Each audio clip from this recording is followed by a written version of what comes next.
ఇది మంగేశ్వరి టెంపుల్కి వెళ్ళే దారి.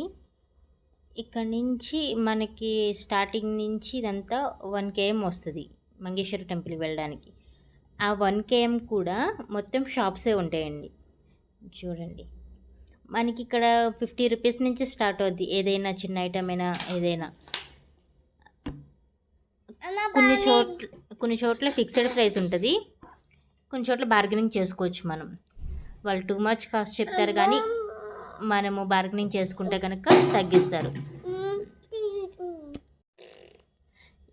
ఇవన్నీ ఇంకా షాప్సే. మసాలాలు ఉంటాయండి ఇక్కడ. A to Z అన్నీ దొరుకుతాయి.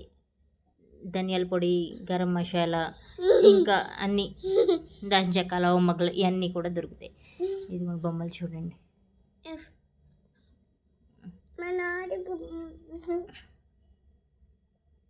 పిల్లలు ఆడుకునే బొమ్మలు అన్నీ మొత్తం. ఇక్కడ మీరు గోవా వచ్చిన వాళ్ళు అయితే కనుక గమనించి ఉండొచ్చు ఎప్పుడైనా, కాజు షాపులు చాలా ఎక్కువ ఉంటాయి. అలా అని ఇక్కడ కాజు ఏం తక్కువ కాదు. మనకి ఆంధ్రాలో ఎలా ఉంటాయో ఇక్కడ కూడా అదే రేట్ ఉంటుంది. కాకపోతే టూరిస్టులు వచ్చిన వాళ్ళు తీసుకెళ్ళాలి అన్న ఒపీనియన్తో కొనుక్కుంటారు అంతే కానీ ఇక్కడైతే చీప్ ఏమీ కాదండి. ఇక్కడ చాక్లెట్స్ ఉంటాయి. ఇక్కడ 100కి 5 బాక్సెస్ చాక్లెట్స్ అంటారు కానీ అవి అస్సలు బాగో. ఎప్పుడైనా మీరు కొనుక్కోవాలని అనుకుంటే కనుక కొనుక్కోకండి, అస్సలు టేస్టే ఉండవు అవి.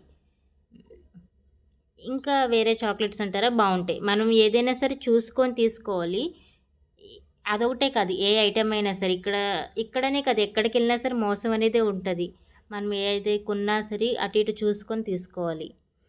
ఇక్కడ ఫుడ్ దొరకదని మట్టుకు ఉండదండి. మనకి దారి అంతా కూడా ఏదో ఒకటి దొరుకుతూనే ఉంటాయి. జ్యూసెస్ కానీ ఇంకేదైనా. ఈ గంటలు చూడండి ఎంత బాగున్నాయో. ఇక్కడ హ్యాండ్ బ్యాగ్స్ ఉంటాయి, నెంబర్ ఆఫ్ ఉంటాయి. మనం సెలెక్ట్ చేసుకొని తీసుకోవచ్చు కానీ చాలా బాగుంటాయి.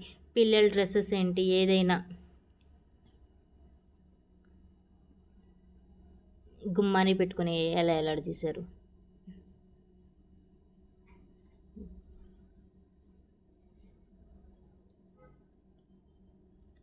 ఫుడ్ కాస్ట్ ఎక్స్పెన్సివ్ ఉంటుంది కానీ ఫుడ్ మట్టుకి దొరుకుతుంది.